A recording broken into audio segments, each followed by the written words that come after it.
Social મીડિયામાં પાટલી નગરપાલિકાની આ એક પત્રિકા ફરતી થઈ છે કે 9 તારીખે 9:30 રિવરફ્રન્ટના મેદાનમાં શ્રીમતી દર્શનાબેન વાઘેલા માન્ય રાજ્ય કક્ષાના મંત્રીશ્રીના વરદ હસ્તે પાટલી નગરપાલિકાના વિકાસના કામોનું લોકાર્પણનો કાર્યક્રમ છે, ખાતમુહૂર્ત અને લોકાર્પણનો.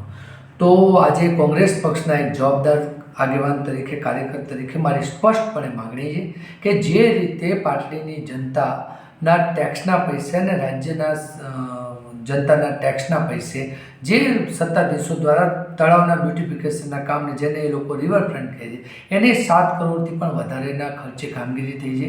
એ કામગીરી ક્યાંક ને ક્યાંક એમાં જે પ્રમાણે એને હલકી ગુણવત્તાનું મટીરિયલ વપરાયું છે અને મળત્યા જ કોન્ટ્રાક્ટરોને પેટામાં અથવા તો એજન્સી રૂપે કામ આપેલું છે.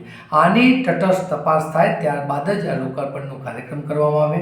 એનો વિરોધનો આજે કાગળ માનનીય પ્રાંત સાહેબ અને વિકાસ કમિશનરને પણ અમારા શહેર પ્રમુખ શ્રી બંને અધિકારીશ્રીઓને લખવાના છે. અમારી મુખ્ય માગણી એ છે કે જે વિકાસના કામોનું લોકાર્પણ માન્ય મંત્રીશ્રીના વરદ હસ્તે થવાનું છે, એની સૌ પ્રથમ તો વિજિલન્સ દ્વારા તટસ્થ તપાસ કરવામાં આવે અને જો એ કામગીરી સાચી રીતે યોગ્ય નિયમ અનુસાર હોય તો જ એનું લોકાર્પણ કરવામાં આવે. અને સાથે સાથે પાટલીમાં જે પ્રમાણે જનતા વસે એ ગરીબ અને મધ્યમ વર્ગના સામાન્ય લોકો છે, ખેડૂતો છે, મજૂરો છે અને નાના વેપારીઓ છે. એમને જરૂરિયાત છે સારા શિક્ષણની, સારા આરોગ્યની, યુવાનોને જરૂરિયાત છે રોજગારીની.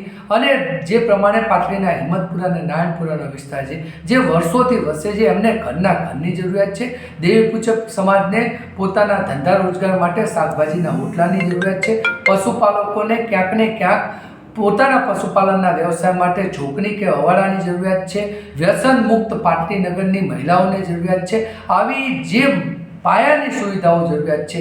ગરીબ વિસ્તારમાં ઉભરાતી ગટરોની સમસ્યા છે, રોડ રસ્તાની સમસ્યાઓ છે.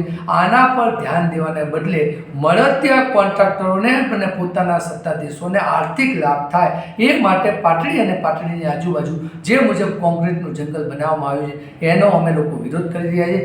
એટલા માટે જો આ લોકાર્પણનો કાર્યક્રમ 9 તારીખે કરવામાં આવશે તો પાટલી શહેર કોંગ્રેસ સમિતિ અને દસાડા તાલુકા કોંગ્રેસ સમિતિના સંયુક્ત ઉપક્રમે અમે લોકો માનવ સાંકળ અને પ્રાંત કચેરીની બહાર કાળા દિવસ તરીકે આ દિવસને ઉજવીશું અને અમારા હાથમાં પ્લે કાર્ડ સાથે અમે આ કાર્યક્રમનો ઉગ્રથી ઉગ્ર વિરોધ કરીશું.